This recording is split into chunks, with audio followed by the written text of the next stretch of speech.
राधे राधे। कैसे हैं आप लोग? मेरी नई वीडियो में आपका स्वागत है। आइए देखिए, हमने अपनी पिछली वीडियोस में विमाओं के 2 उपयोग सीख लिए थे, ठीक है। दूसरा उपयोग भी मैंने करा दिया था। आज हम क्या सीखेंगे? विमाओं का तीसरा उपयोग, ठीक है। विमाओं का तीसरा उपयोग क्या था हमारा? मैंने पहले भी लिखा था, फिर से एक बार लिख रही हूँ। क्या? एक पद्धति के मात्रकों को दूसरी पद्धति के मात्रकों में बदलना, ठीक है। एक पद्धति के मात्रकों को दूसरी पद्धति के मात्रकों में बदलना, ठीक है। तो बदलने के लिए एक फॉर्मूला होता है, छोटा सा लिख लीजिए। n2 is equal to n1 m1 upon m2 की power a, L1 upon L2 की पावर b और T1 अपॉन T2 की पावर c, ठीक है। ये डिराइव फॉर्मूला है, तो इसमें वो नहीं है। यहाँ पे थोड़ा सा ध्यान दे देना। N2 क्या होगा? हमारा जो मान निकल के आएगा। N1 क्या होगा? जो हमें जिस पद्धति में मात्रा दिया होगा उसकी वैल्यू होगी। और M1 M2 आप जानते हैं द्रव्यमान के लिए लिखा गया है। यहाँ पे वो ये एक तरह से विमाएं हैं। MLT विमाएं शुरू करते थे, तो द्रव्यमान के लिए विमा M लिखते थे। तो उन्हीं द्रव्यमान की विमा M में M1 है हमारी, जो जिस पद्धति में मात्रा दिया जाएगा उसकी विमा है, और जिस पद्धति में निकालना होगा उसकी विमा, ठीक है। इस तरह से L1 अपॉन M2, इसी तरह से T1 अपॉन T2। यहाँ पावर A B C हमने रख दी है। अब इस क्वेश्चन से ज्यादा हमें समझ में आ जाएगा, ठीक है। फॉर्मूले को समझना क्वेश्चन से ज्यादा आसान है, इसलिए क्वेश्चन पढ़िए। क्या लिखा गया है? पारे का घनत्व, जिसको D से डिनोट करते हैं, कितना दिया गया? 13.6 ग्राम पर सेंटीमीटर क्यूब। मेन चीज D की वैल्यू कितनी दी गई है? 13.6 ग्राम पर सेंटीमीटर क्यूब है। फिर इसके बाद में कहा गया है, इसमें तो हमें मात्रा दिया गया था इस पद्धति में। इसके बाद में कहा गया है कि यदि ग्राम की जगह द्रव्यमान का मात्रक किलोग्राम कर दिया जाए और दूरी का मात्रक मीटर कर दिया जाए, तो विमीय विधि से हमें पारे के घनत्व की गणना करनी है, ठीक है। सबसे पहले पारे का घनत्व लिख लीजिए।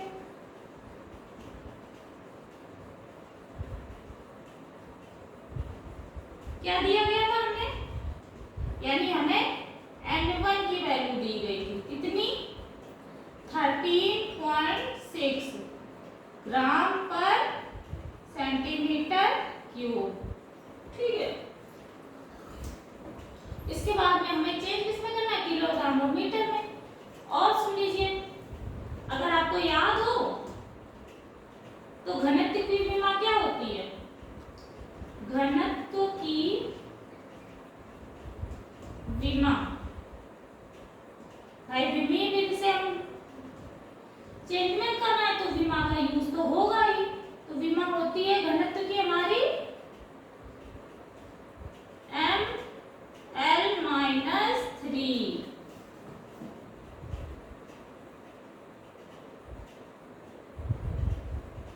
ठीक है। अब हम अपना फॉर्मूला रखेंगे। क्या लिखा था? N2 is equal to N1 bracket में M1 अपॉन M2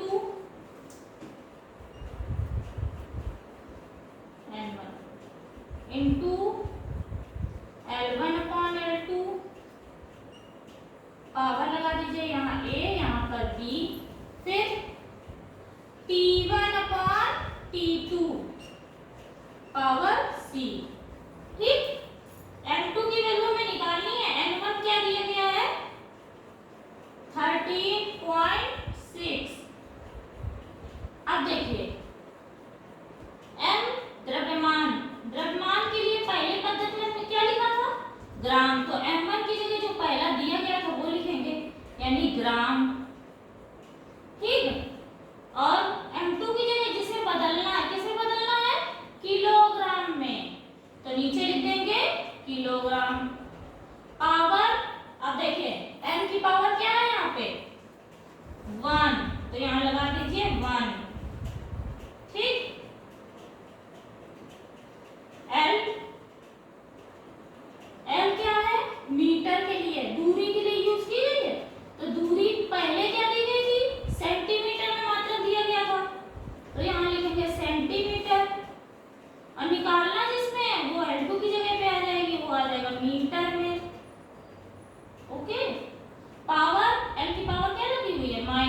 3 वो लगा दीजिए।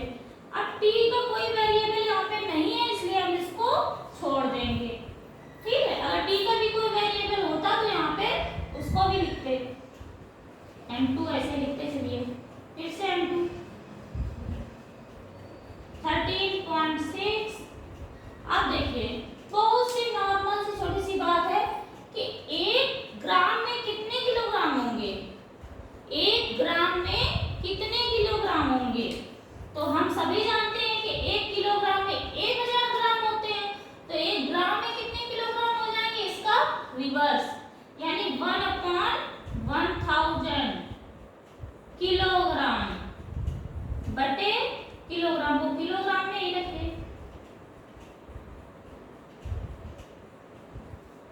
फिर से वही काम, सेंटीमीटर को मीटर में चेंज करिए, सेंटीमीटर को मीटर में चेंज करिए। तो 1 मीटर में 100 सेंटीमीटर, तो 1 सेंटीमीटर में कितने मीटर होंगे, रिवर्स हो जाएगा, यानी 1/100 सेंटीमीटर।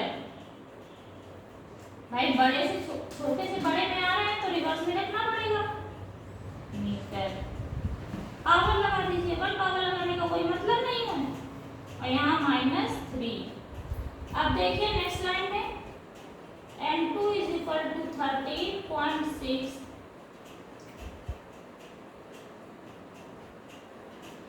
किलोग्राम से किलोग्राम कैंसिल, किलोग्राम से किलोग्राम कैंसिल, क्या आ गया, 1/1000।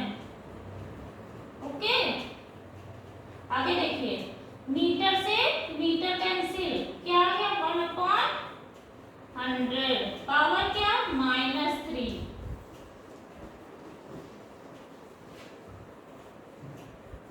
यहाँ देखिए इसको ऐसे रखिए आप, इधर देखिए अगर हम इस 100 को ऊपर ले जाए तो पावर प्लस की हो जाएगी, हाँ हो जाएगी, पावर बन गई प्लस की। आप क्या करेंगे, 13.6 बस कैलकुलेशन है, इससे ज्यादा कुछ भी नहीं है इसमें। 1/1000 को ऐसे लिख दीजिए और 100 को 3 टाइम्स लिख लीजिए, 100 को 3 टाइम्स, पावर 3 है ना।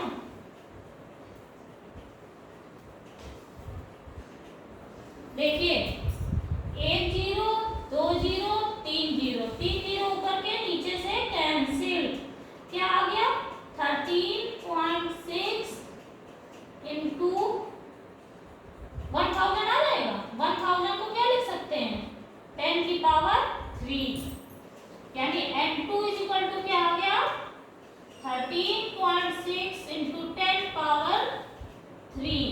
ये किस पद्धति में आया हमारा, किलोग्राम पर मीटर क्यूब में।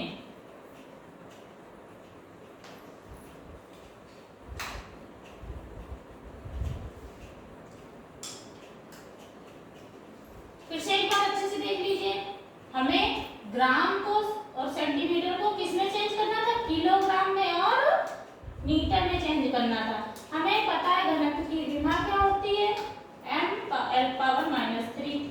ठीक है, ये फार्मूला मैंने छोटा सा लिखा दिया है इसलिए कि कोई आप कंफ्यूज ना हो।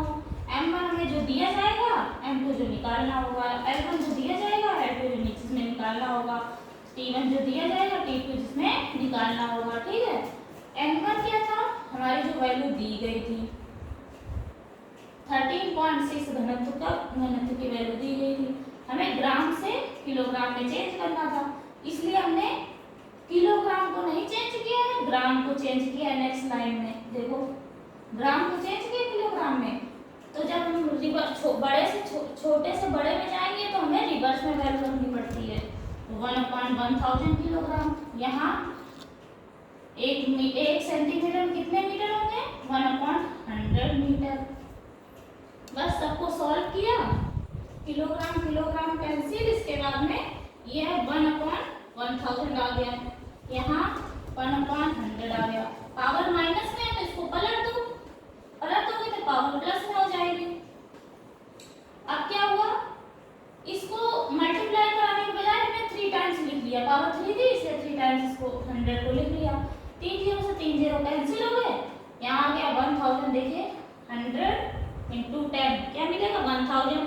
1000 को जगह कम थी इसलिए हमने सीधे क्या लिख दिया 10 पावर 3।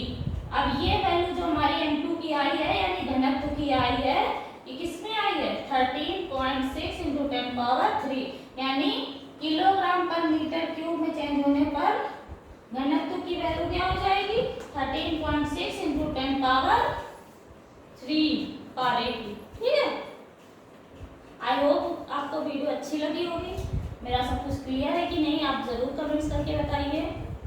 अच्छी लगे तो लाइक करिए, सब्सक्राइब करिए। ठीक है, थैंक यू।